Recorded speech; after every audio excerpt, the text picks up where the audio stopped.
Buenos días a todos mis queridos hermanos. Buenos días. Estamos felicitando a la hermana Carmen por su ciudadanía esta semana, así que nos alegra eso. También a los hermanos que están viéndonos por video, buenos días o noche donde estén ustedes, donde lo puedan mirar. Bien, vamos a comenzar hoy la clase, hermanos. Vamos a trabajar sobre 2 Corintios 3, 7 al 18. Otro pasaje donde Pablo se mete a unas profundidades y vamos a ver cómo salimos de esas profundidades nosotros. 7 al 18. 2 Corintios 3, 7 al 18. Ahí termina el capítulo en el 18. Capítulo 7. Capítulo 3, versos 7 al 18. Vamos a comenzar leyendo con el hermano Mauro. Lea 3 versículos, hermano Mauro. Luego Asti, luego Gladys. Gladys termina con los que te falten, si es que te falta algo. Hermano Gladys. La que tiene Noche. ahora nuevos ojos. Sí que no le gusta leer. Ya. Adelante, hermano Mauro. Y si el ministerio de muerte, grabado con letras en piedras, fue con gloria tanto que los hijos de Israel no pudieron fijar la vista en el rostro de Moisés a causa de la gloria de su rostro, la cual había de parecer. Como será más bien con gloria el ministerio del Espíritu.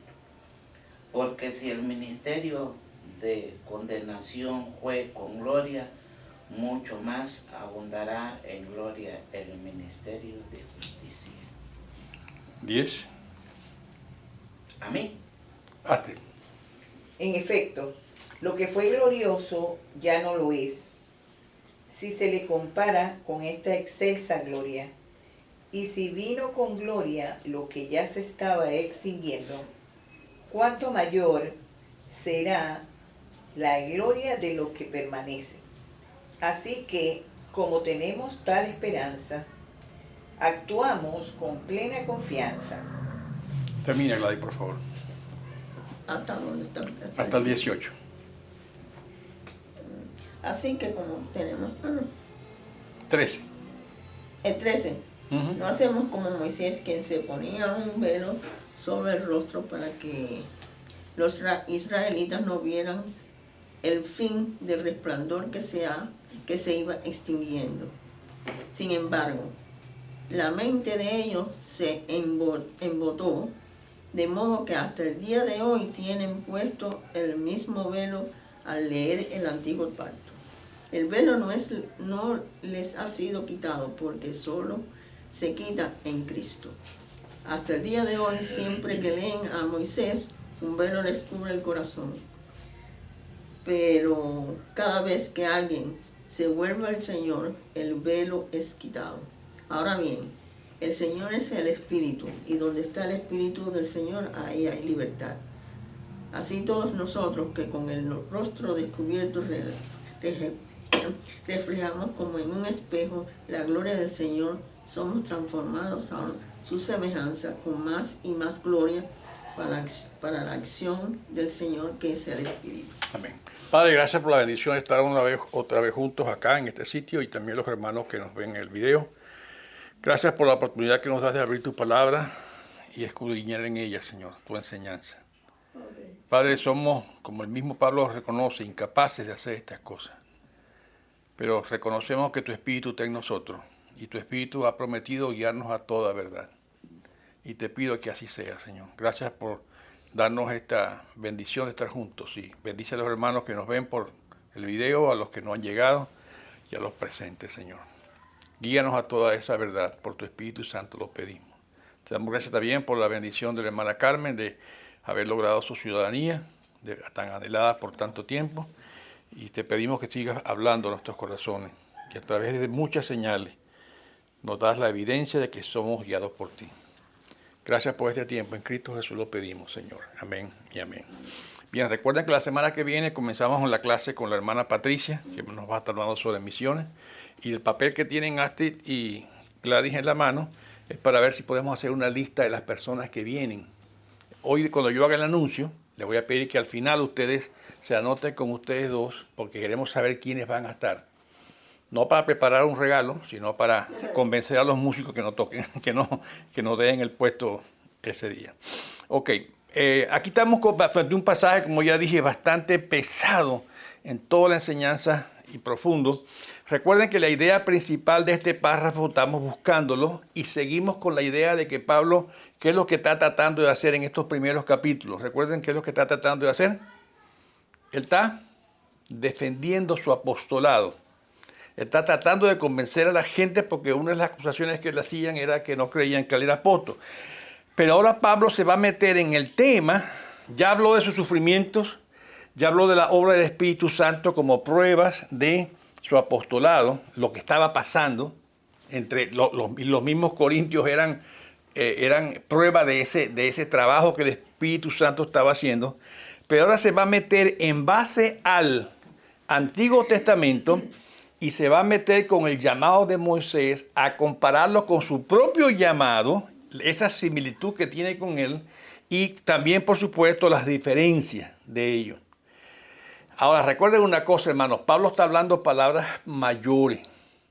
Recuerden que para los judíos, para los israelitas, Moisés era el padre, después de Abraham, juntamente con Abraham, Jacob, Moisés. Pues con Moisés, ¿qué vino? La liberación. La liberación y después que le entregó los mandamientos. Moisés fue el hombre que Dios usó para traer la ley prácticamente a los judíos. Y eso para ellos era profundamente importante. Hablar de Moisés era hablar del corazón de la vida de los judíos. ¿Ok? No está hablando cualquier tontería, Pablo. Está hablando algo muy profundo. Por eso debemos entenderlo bien. Por eso Pablo iba a hablar de la similitud con ellos, con Moisés, y por supuesto también las grandes diferencias que había entre el ministerio de Moisés y el ministerio de Pablo.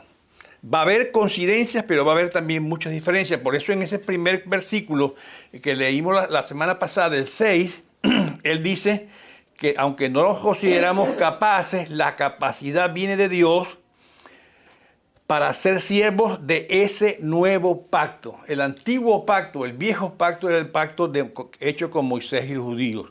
Y hace ese énfasis donde dice, no de la letra, sino del espíritu, porque la letra mata, pero el espíritu da vida. Pablo va a hacer esa gran diferencia durante todo este pasaje y los otros que vamos a seguir estudiando, porque ahora lo llama ese ministerio del pacto nuevo, para separarlo del antiguo pacto que había hecho Dios con Moisés. Y repito, va a tratar de explicar esas diferencias entre ambos pactos.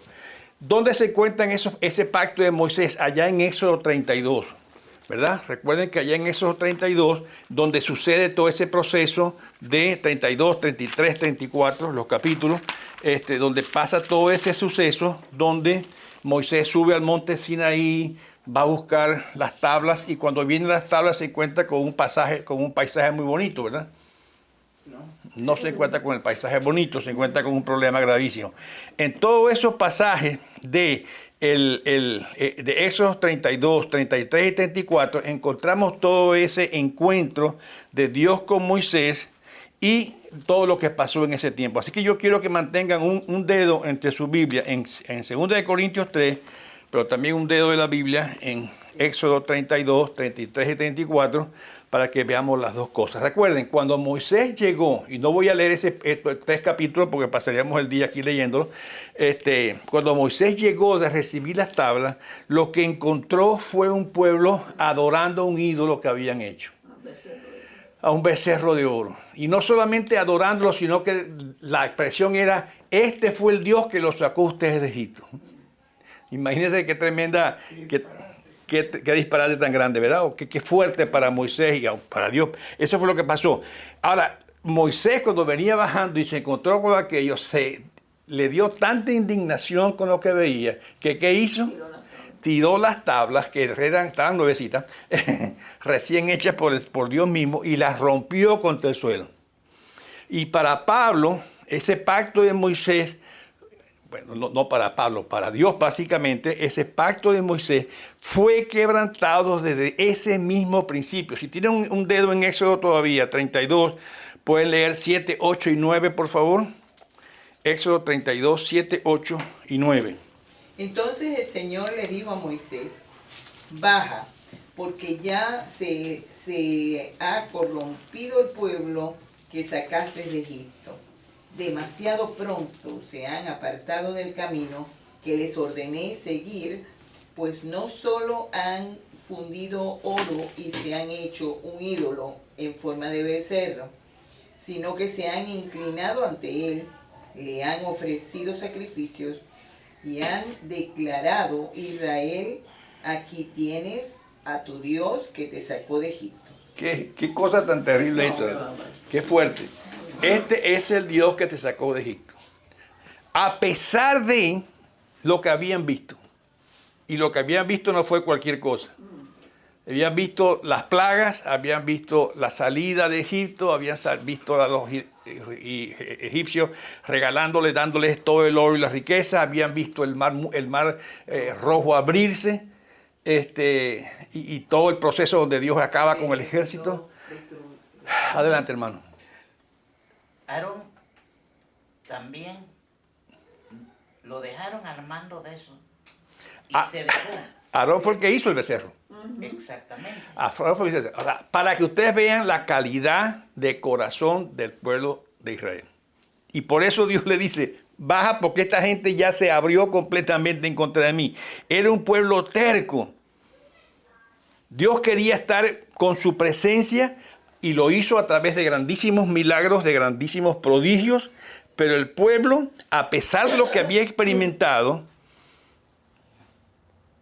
seguía con su corazón terco contra Dios.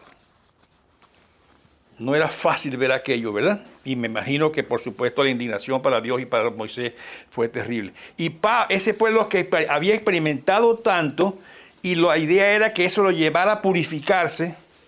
Todavía está en Éxodo, para que busquen Éxodo 19, 5 y 6. Al contrario, en vez de eso, lo que lo llevó fue a pecar contra Dios. Éxodo 19, 5 y 6. Y también puede leer después 20:20. Éxodo 19, 5 y 6 y Éxodo 20:20. Alguien que lea 5 y 6, por favor.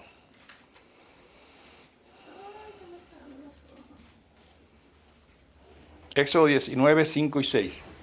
Si ahora ustedes me son del todo obedientes y cumplen mi pacto, será mi propiedad exclusiva entre todas las naciones. Aunque toda la tierra me pertenece, ustedes serán para mí un reino de sacerdotes y una nación santa. Qué belleza, ¿no? Un reino de sacerdotes. Ese es el plan de Dios con ellos. Ese es el reino de sacerdotes. 20:20.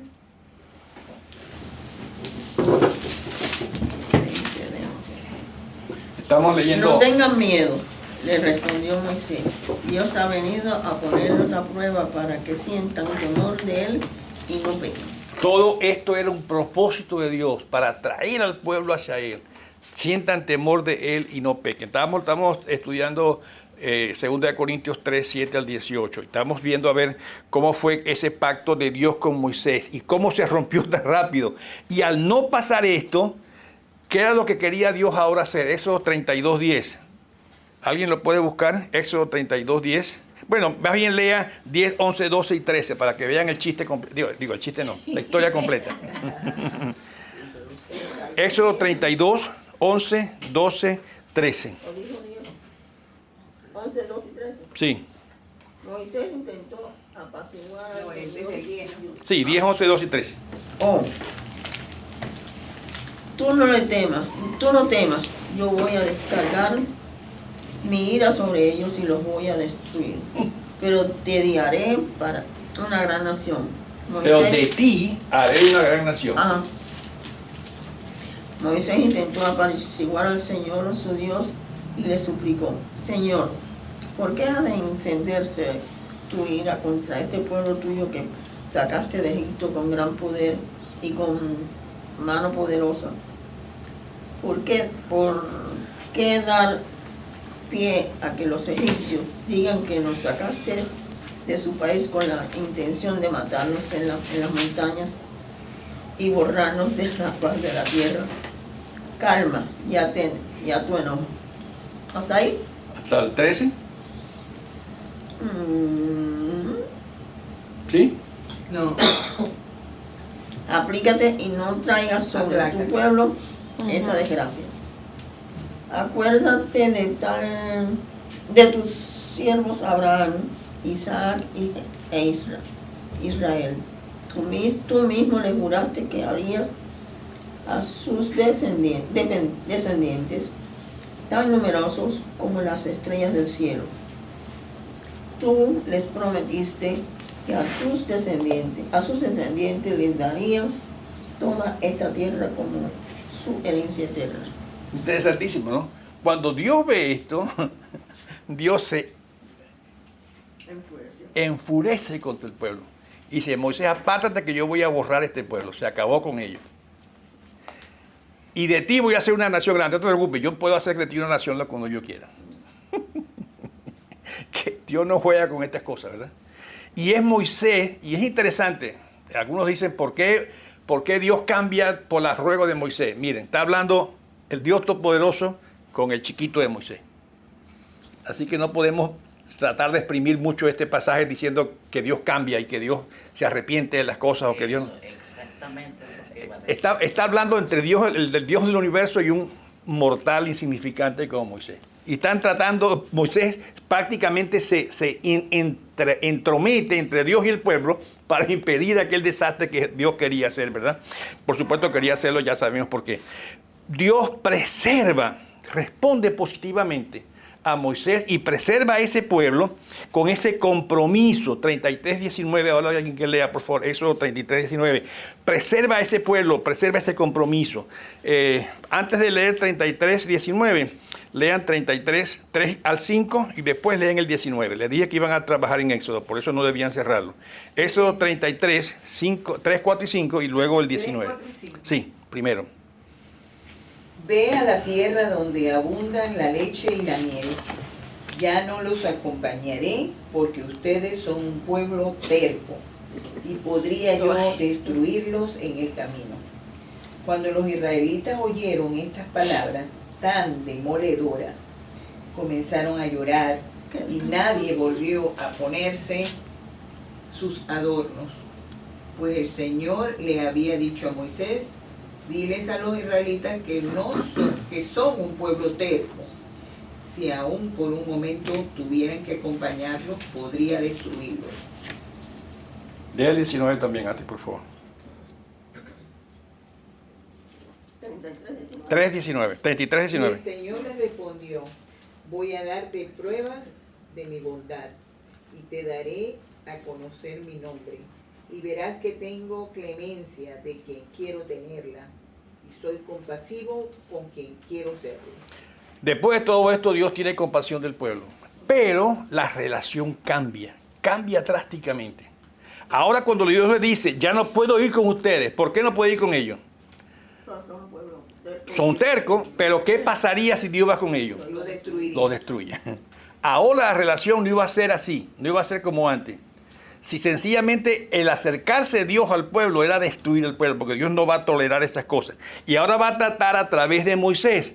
¿Cómo Dios puede tratar ahora con un pueblo tan terco, tan cabezadura, como ellos, no nosotros? ¿Cómo va a tratar Dios de esa manera con ellos? ¿Cómo lo hace siendo Dios tan santo? Si ustedes leen, y no lo voy a leer ahora porque el tiempo va corriendo, 33, 7 al 11, Dios le explica a Moisés qué va a hacer. Y lo manda a hacer una tienda fuera de el pueblo. Haz esta tienda allá. Cuando tú necesites algo de mí, vas para allá. Tú, Moisés, no lleves al pueblo.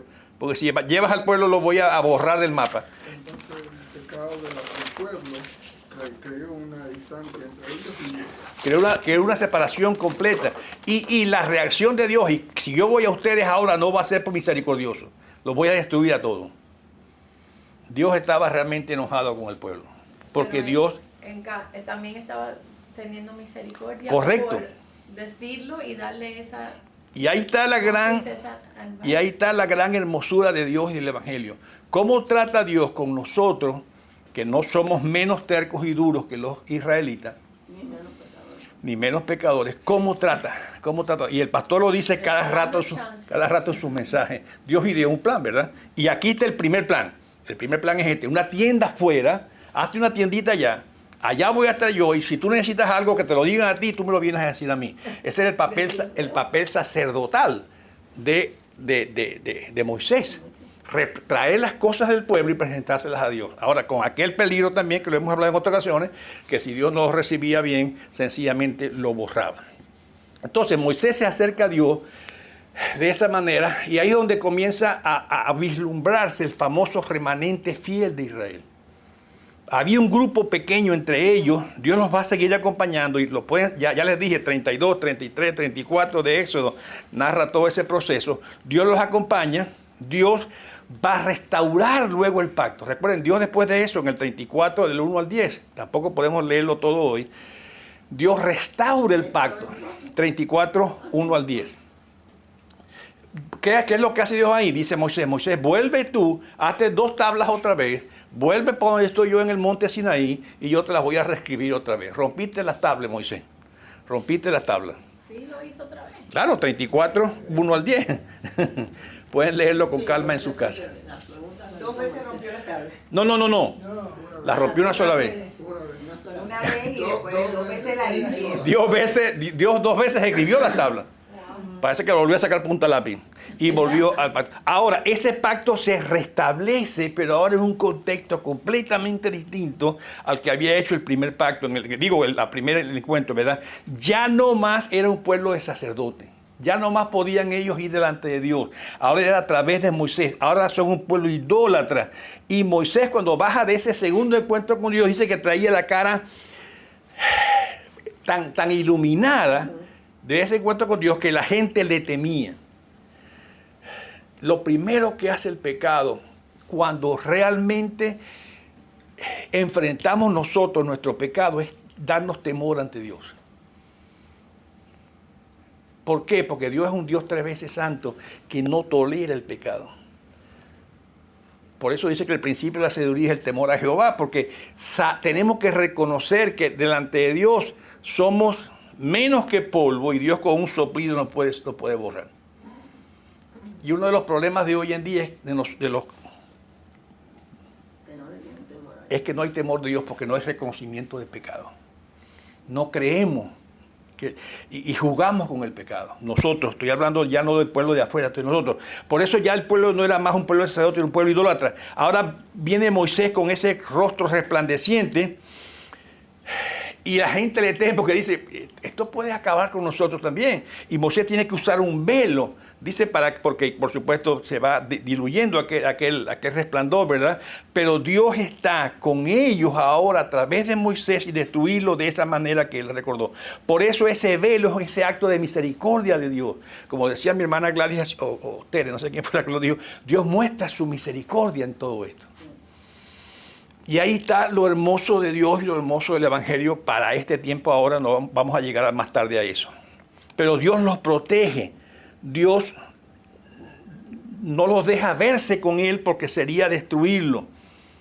Pero dice, esto lo hago para que no pequen, para que vean estas cosas. Por eso Pablo va a tratar de extraer esa experiencia del monte de Sinaí, todo ese proceso, la tienda, el velo. ¿Se acuerdan que después el velo se convierte prácticamente en el templo, en ese lugar santísimo que había separación entre unos y otros?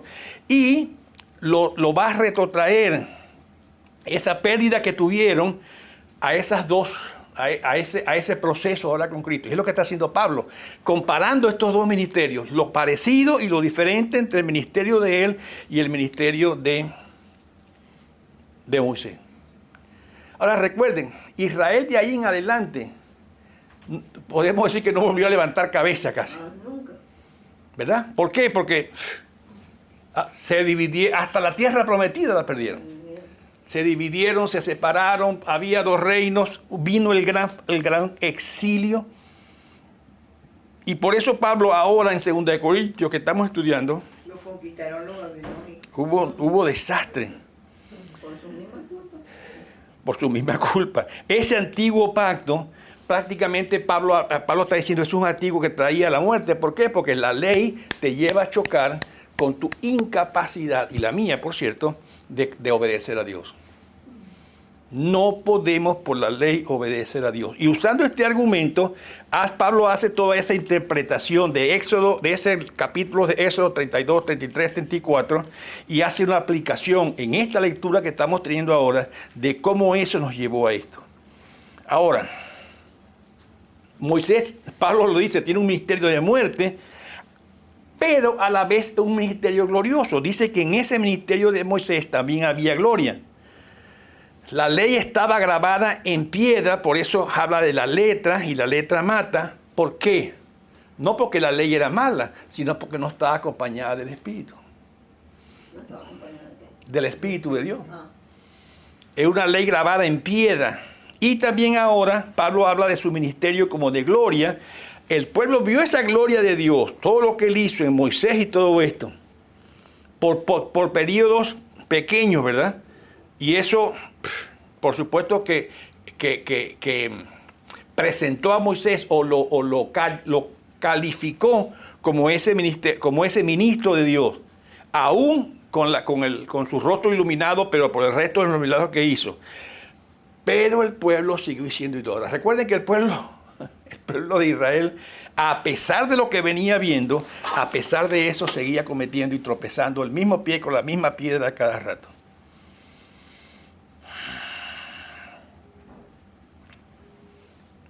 Pablo no está diciéndonos aquí, hermano, que había dos formas de salvación. No está enseñando eso. Su meta no es decir, la ley no servía y esto es lo que hace falta ahora. La meta de Pablo es mostrar cómo Dios ha seguido obrando a pesar de la terquedad de su pueblo, a pesar de lo difícil del pueblo, sigue trayendo vida a pesar de la situación tan terca de nuestros corazones. Nuestros corazones, de ellos y de nosotros, es un corazón duro. La gloria del ministerio de Moisés se vio en todo lo que Dios hizo a través de él, pero también ahora se veía en la vida de Pablo. Y claramente dice que ese velo lo que estaba representando era la incapacidad del pueblo de Dios a ver las cosas reales. Y dice Pablo en lo que leímos hace un momento en 2 Corintios 7 al 18, que hasta hoy tienen ese velo. Que cuando ven a Moisés, en vez de interpretar de cómo Dios obró, lo que hacen es ponerle un velo y creer que sigue siendo a través de esas leyes que pueden llegar a ser otra vez amados de Dios. Y Pablo está tratando de establecer esa diferencia entre el antiguo y el nuevo pacto. Lo que le está diciendo es, Israel es incapaz de cumplir esta ley, por lo tanto los está llevando a la muerte. Pero ahora, dice Pablo, traigo esta otra forma de que Dios lo hace. Y el pastor cada rato hace su predicación, la misma historia. Ya yo no lo oigo, yo le traduzco antes que él hable. Porque la repite mucho. Y me encanta que la repita porque, hermano, el Evangelio hay que entenderlo como es y no como yo me lo imagino. Y esto ojalá que lo recordemos todos. Yo no puedo satisfacer a Dios. Yo no puedo agradar a Dios, mi corazón no está hecho para eso, a menos que Dios me dé la capacidad. Por eso el Evangelio, el pastor lo repite 100 veces, no depende de nosotros, depende de lo que Dios ha hecho por nosotros. Por eso es ahí donde se encuentra, por decir así, el pacto nuevo y el pacto antiguo igual. Se encuentra porque siempre ha sido Dios obrando, teniendo misericordia, como decía Terry hace un momento. Siempre Dios ha sido, y lo dice claramente, yo tengo misericordia de que tengo misericordia, de quien quiero tener misericordia. No son ustedes. Y recuerden cuando estudiamos aquellas famosas doctrinas básicas de la Biblia, ¿verdad? Que hablamos de ese tema. Por eso esos dos pactos que ahora Dios podía vivir, en el nuevo pacto, podía vivir en su pueblo sin destruirlos. ¿Por qué? En el Espíritu. Y es lo bonito del Evangelio, ¿verdad? Dios viviendo en nosotros. Ya no necesita un templo, ya no necesita una tienda, pero ahora viviendo en nosotros. ¿Por qué vive en nosotros? Porque dice que nos ha prometido que su Espíritu Santo vendrá a morar con nosotros. Pero ¿por qué puede hacerlo si nosotros somos pecadores? ¿Por qué ahora Dios sí puede hacerlo? Por su Hijo, muy bien, pero ¿por qué puede hacerlo? Porque ella pagó nuestro pecado. Porque Él, en Cristo Jesús, pagó nuestros pecados. Y ahora, ¿cómo ¿ahora qué? ¿Nos ve cómo? A Cristo en vez de a nosotros. Ahora ve la justicia de Cristo con la famosa palabrita que no debemos olvidar, imputada sobre nosotros. Imputada sobre nosotros. Hubo un intercambio, el pastor lo predica también a cada rato, hubo un intercambio. Yo le di a Dios, a Jesús, ¿qué le di yo? Mis pecados, y yo me quedé sin pecado, y ahora Él me dio su justicia. Eso es el Evangelio. Pero qué duro de entender es esto. Muy duro. Porque siempre queremos nosotros hacer algo para yo ganarme. Ser los protagonistas. Ser los protagonistas. Pero el Evangelio es donde yo entrego mi pecado, hediondo, sucio, podrido, a Cristo, y Él me da su justicia limpia y pura.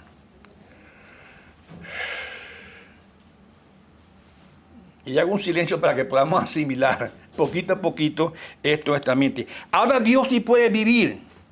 ¿Por qué? Porque la ley implicaba muerte porque no la podía cumplir, pero el ministerio de Pablo trae vida porque declara la justicia de Dios efectiva,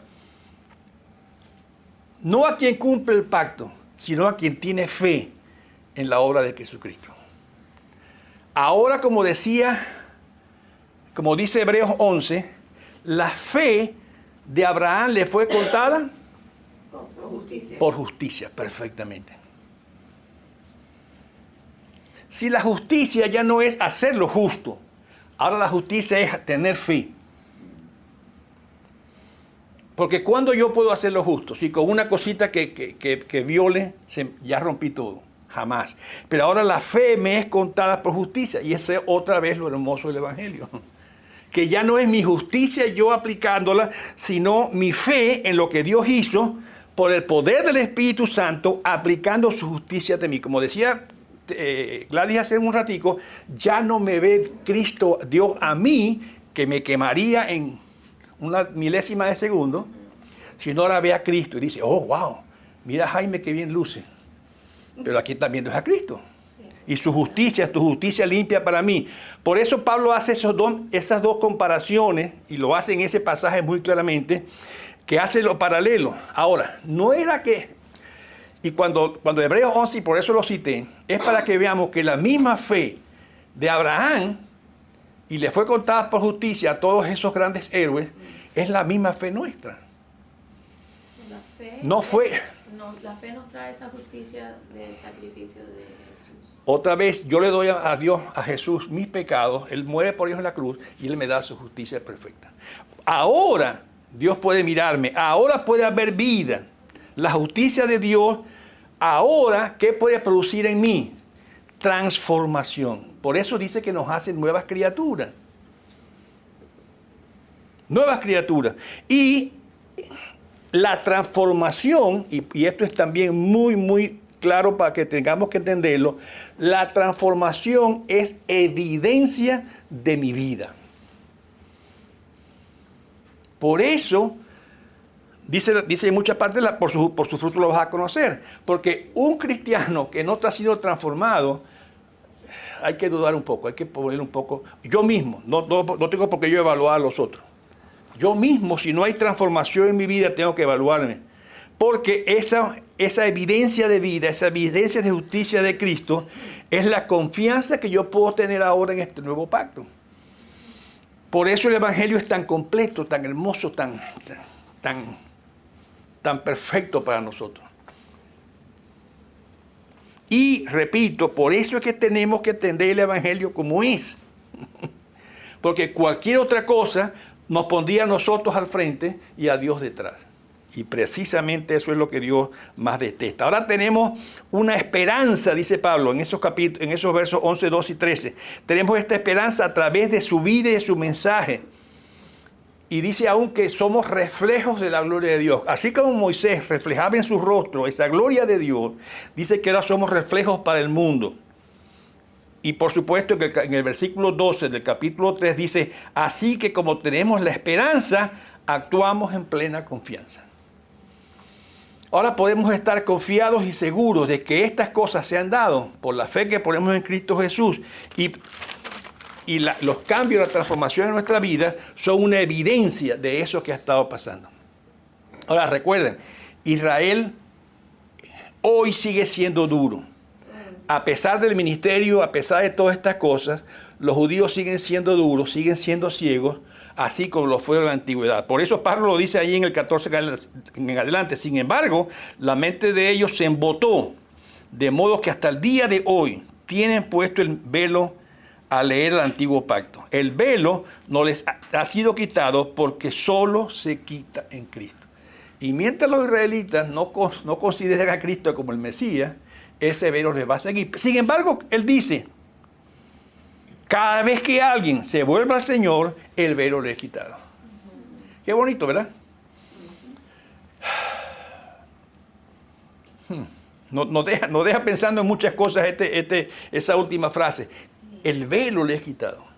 Así como Cristo rompió el velo allá en el templo cuando murió, ¿verdad?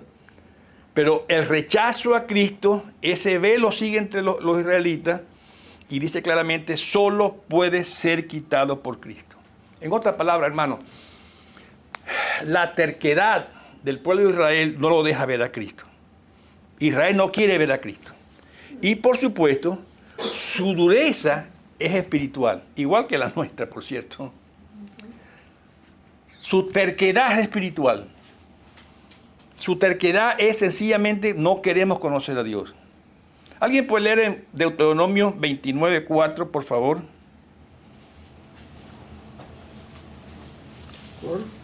Deuteronomio 29:4. Pero hasta este día el Señor no les ha dado mente para entender, ni ojos para ver, ni oídos para oír. Tienen la mente embotada, dice Pablo. La palabra embotada es como tapada, como... Sí. Solo cuando vemos nuestros pecados y sabemos, creemos que la única manera de quitarnos este pecado es por Jesucristo, y tenemos fe de que Él es el único Salvador que tenemos y podemos tener, y ponemos nuestra fe en Él, es cuando Él nos quita ese velo y podemos ver quién es Él y tener esa relación. Ahora, por eso llegamos al punto, Pierre, gracias por esa introducción que me diste al segundo punto, que el Evangelio es algo vivencial y real, no algo... ¿Puede haber Evangelio fingido? Puede haberlo, pero no sirve. Sí puede haber Evangelio fingido, pero no funciona. Era lo que Jesús se encontró con los fariseos en aquel tiempo. Los fariseos eran los religiosos mejor vistos en aquel momento. Pero Cristo le dijo, ¿por qué? Porque Cristo no le vio la ropa bonita, le vio el corazón y dijo, ustedes son como los sepulcros, blanquitos por fuera, preciosísimos, pero por dentro hay pudrición. Ahora, el problema con el Evangelio, hermanos queridos, es que ahora Dios nos ve por dentro, porque el Espíritu está dentro. Y Él sí conoce lo que está dentro.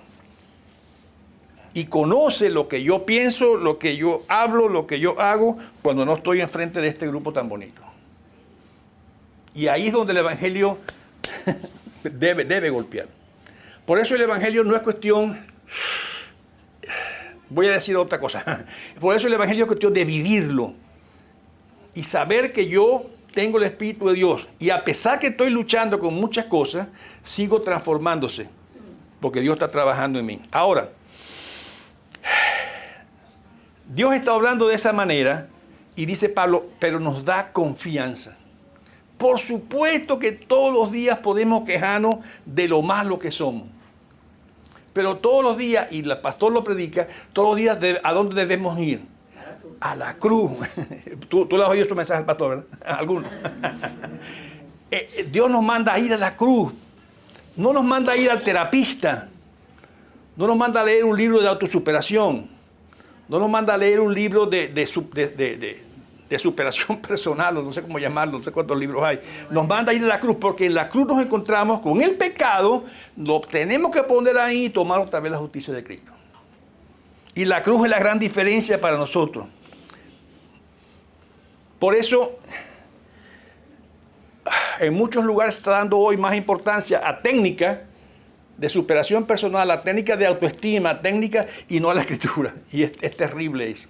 Yo doy gracias a Dios porque en la iglesia Hope Chapel el Señor nos ha mantenido una y otra vez, a través del pastor, a través de las clases de damas, de las de pareja, espero que la de español también, nos ha traído otra vez a la Biblia, a la Biblia, a la Biblia, porque ahí es donde vamos nosotros a encontrar el único asidero, y no en otras partes, ¿ok?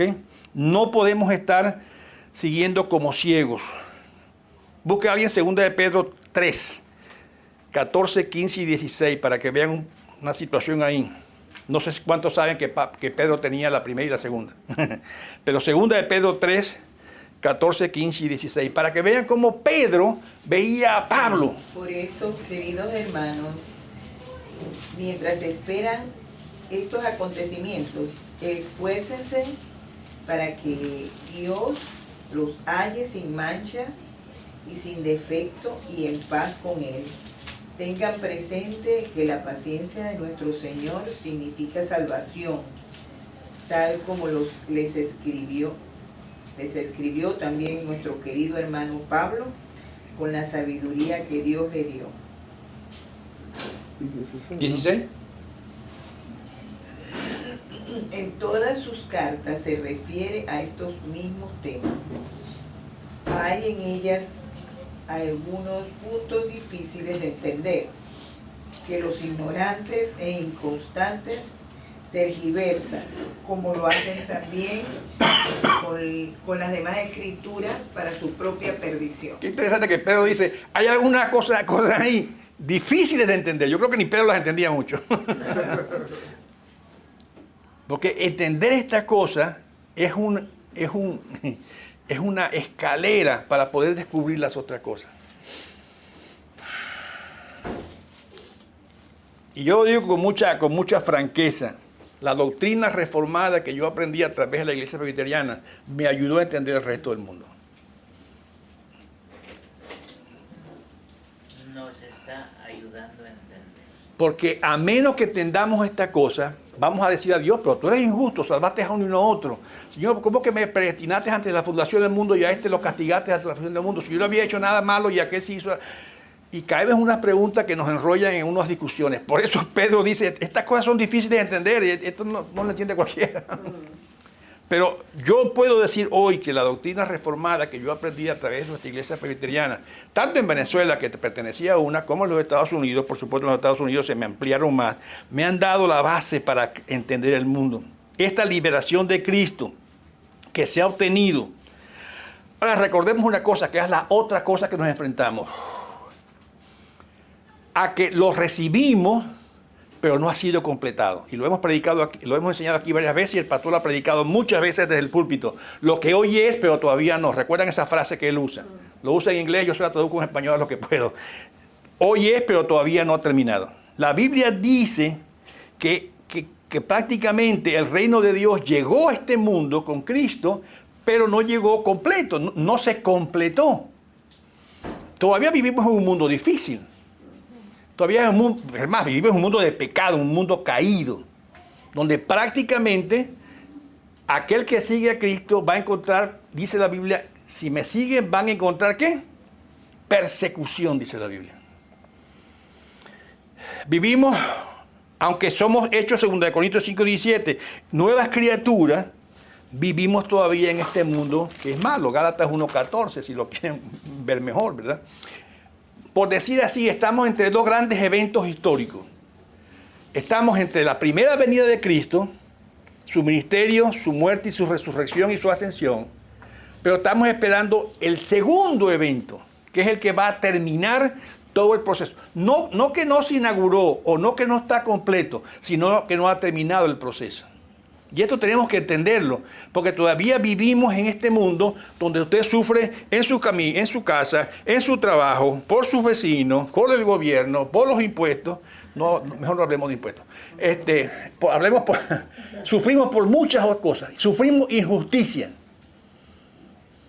Este es un mundo injusto, que aunque usted actúe con justicia, aún así puede recibir injusticia. Y usted a veces dice, ¿qué hago con esto? No puedes hacer nada. Tienes que tragarte la injusticia. Porque vivimos en un mundo injusto, porque estamos entre esos dos grandes eventos. Ahora, ¿qué tenemos la esperanza?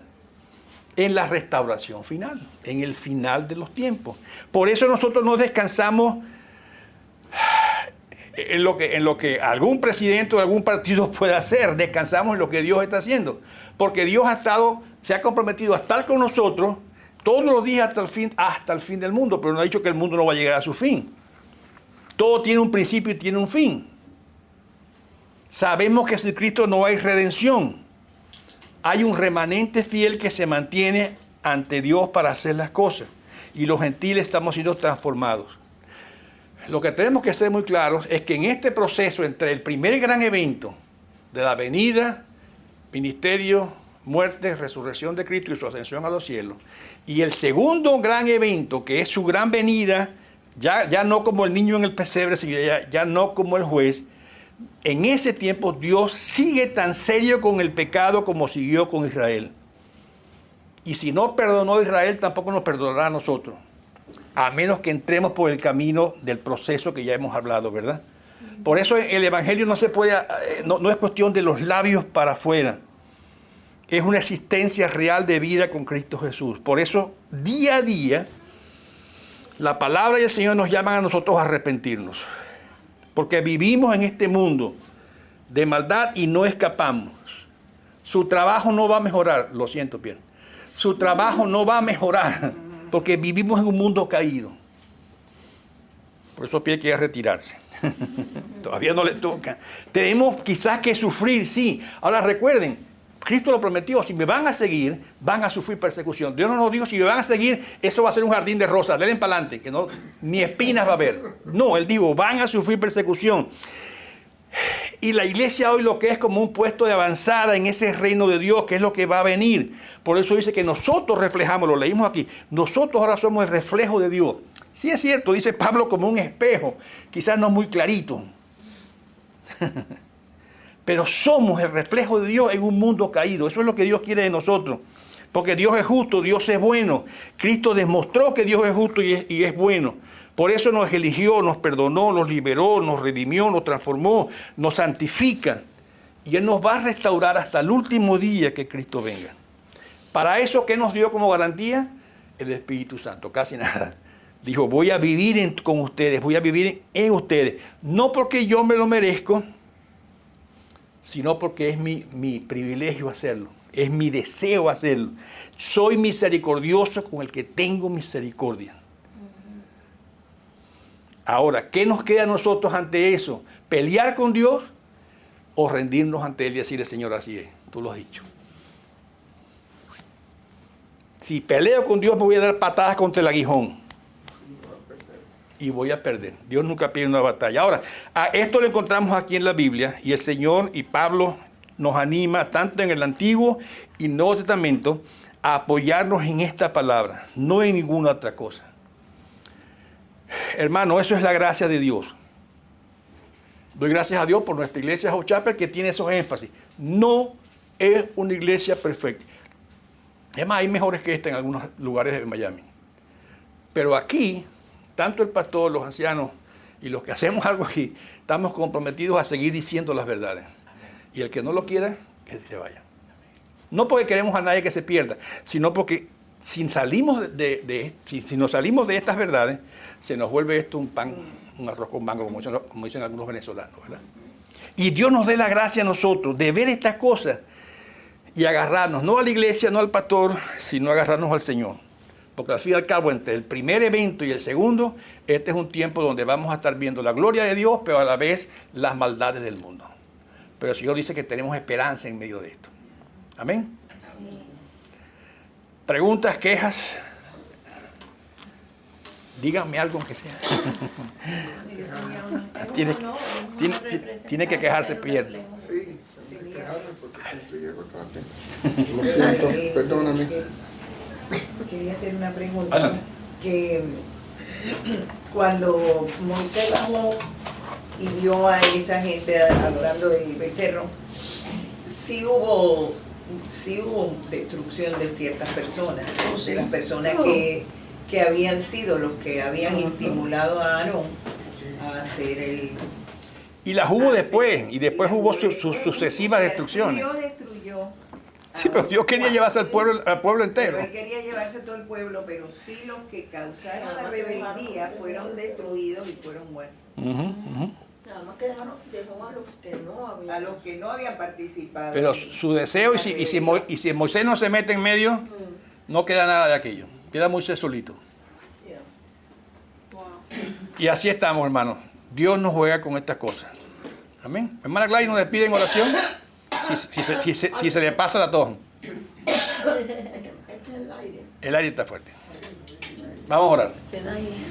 Padre Santo, gracias por este día tan maravilloso que tú nos has dado. Ven, estamos aquí ante tu presencia para darte gracias por todas tus bondades, Padre Santo. En el día de hoy, ayúdanos, Padre, a comprender tu palabra. No solamente a comprenderla, sino a ponerla en práctica. Que nuestra cabeza dura, como tú dices en tu palabra, se convierta en blanda y poder absorber todo lo que tú nos enseñas en tu palabra. Ayúdanos, Padre Santo, a tener un día bonito, maravilloso, a que el pastor dé una buena enseñanza, que siempre son buenas, pero bueno, que podamos comprenderla y llevar, también ponerla en práctica como podemos cuando salgamos de la puerta para afuera. Gracias por todo lo que tú eres, Padre Santo, y todo lo que las misericordias y las que tú tienes con tus hijos, Padre Santo. Ayúdanos a ser mejores y guíanos en tus caminos. Amén. En el nombre de nuestro Señor Jesucristo te lo pedimos. Amén. Gracias, hermano, muy amable. Recuerden, la próxima semana 17 va a estar Patricia con nosotros. Yo voy a pedirle a Gladys y a Astrid. ¿Para qué es esto? Ok, yo les voy a pedir a la gente en el anuncio que te acerquen a ti y te digan, Gladys, yo sí vengo, Pierre Massa. Pero los que hablan español, Ok. tú misma te le puedes Pero es que acercar. yo no los conozco. Pierre, Gladys, yo voy a pedirle, Ellos van a llegar a usted. yo voy a pedirle que se acerquen a ti. Va a estar atrás. Yo voy a pedir que se acerquen. Vayan a Gladys, vayan a Astrid, porque necesitamos porque si tenemos un grupito, si tenemos un grupito grande, vamos a pedirle a los músicos que se muevan por otra parte y ensayen con una flauta allá afuera para poder usar el templo. ¿Ok? A la misma hora, ¿cierto? Sí, 9:30 igualito, no va a cambiar en nada. Gracias. No, pero como no va a contar si es A ti está agarrando antes que él. Gracias, hermano, Dios los bendiga. Muy amable.